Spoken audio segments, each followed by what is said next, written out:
There are many strange creatures that exist across the lands. Some of them peaceful herbivores, others dangerous carnivores. However, there are some that blur that line between herbivorous and carnivorous.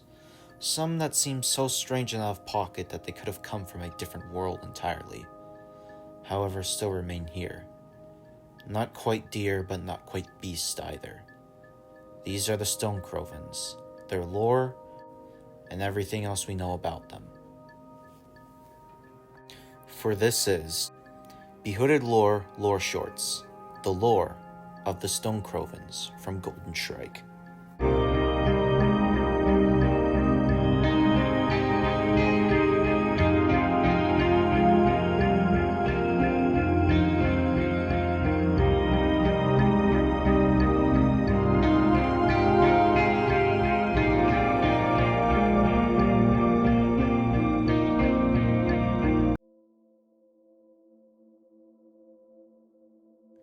Looking almost identical to a deer, except for the more wolf-like characteristics, such as long snouts, pointed ears, and sharp teeth, Stonekrovns also have long, wolf-like tails and brush-like fur to keep them insulated from the cold temperatures like the mountain ranges they live in.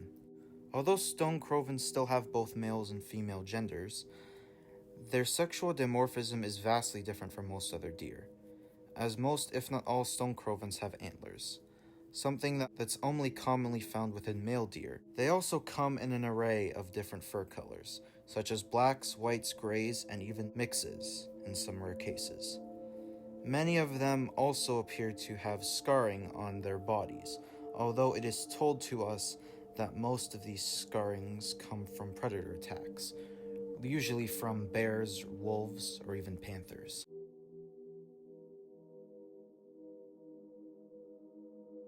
Due to their sharp teeth, it's likely that they are somewhat carnivorous, as seen throughout the webcomic, although it could be argued that they also could be omnivorous as well, due to their deer-like appearances. It's also said by Boneslav as well that when enemy deer or grasslanders are killed by the Stonekrovns, they use their bodies to not only warm their elders' hides, but also as meat to feed the beasts, and that when the beasts are fattened up, they eat them, bringing more evidence to suggest that the Stonekrovns are not above consuming other animals to survive. So take it as a grain of salt as to what the Stonekrovns' true diets could be like. Stonekrovan culture is unique, as not only do they seemingly worship the same gods as the deer kind, i.e. the Great Karuna, but they also seemingly worship the moon as well, which will make sense once we dive into their history. But they also do not have their own halves. Halves in the Golden Shrike verse are birds that deer use to speak to the Karuna. It's also implied that halves are their lifeline as well, and when a deer dies, their half dies as well. They also do not refer to themselves as a herd or a pack like most animals, but as a mouth, and their leaders as jaws, although they also have two secondary leaders called fangs.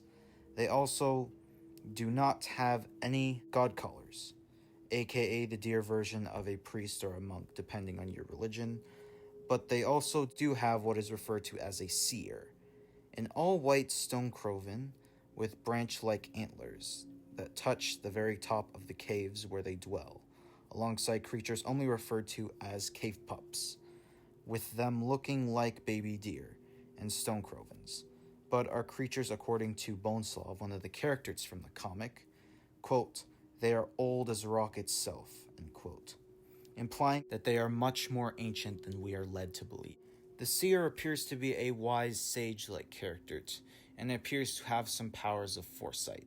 The seer is also apparently known by many non-deer as well, like god callers, although how they were not attacked and killed by the Stonekrovns on their way to meet the seer is beyond me.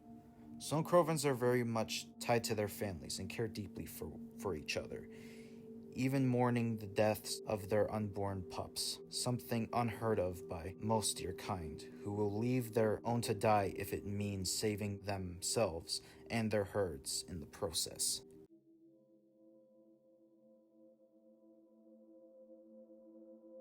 The history of the Stonekrovns is possibly the most interesting part out of all of their lore, for in order to understand what they are, we have to understand where they came from.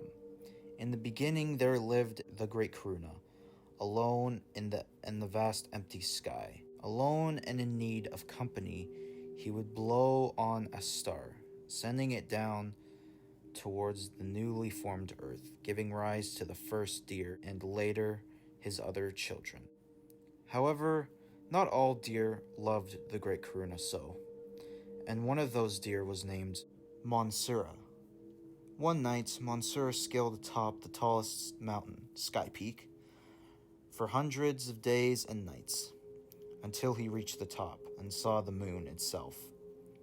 For an entire night, Monsuna slashed at the moon until scraps of it covered his antlers, stealing a bit of God and the language of the sky itself. The moon, swearing to never step down, it threw fragments of itself until Sky Peak crumbled, making sure no deer could venture up and hurt it again. And in one final act of vengeance, the stars, the pieces of itself, shot down by the moon, became Stonekrovns, created to hunt down the deer kind and Monsura.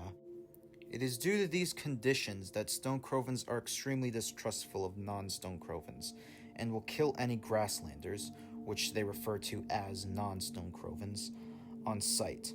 It also does not help that most deer see them as monsters, and even go as far as to venture up to Sky Peak, the place where the Stonekrovns live, in order to hunt and kill Stonekrovan pups, leading to further deteriorations between the two species. However, not all is so bad between the two species, as there is a case of them actually not only befriending, but even sometimes falling in love and having children with each other. A great example of this is Cutlass, a mix between Stonekrovan and Grasslander, showing that all hope of coexistence is not lost between the Stonekrovns and the deer kind.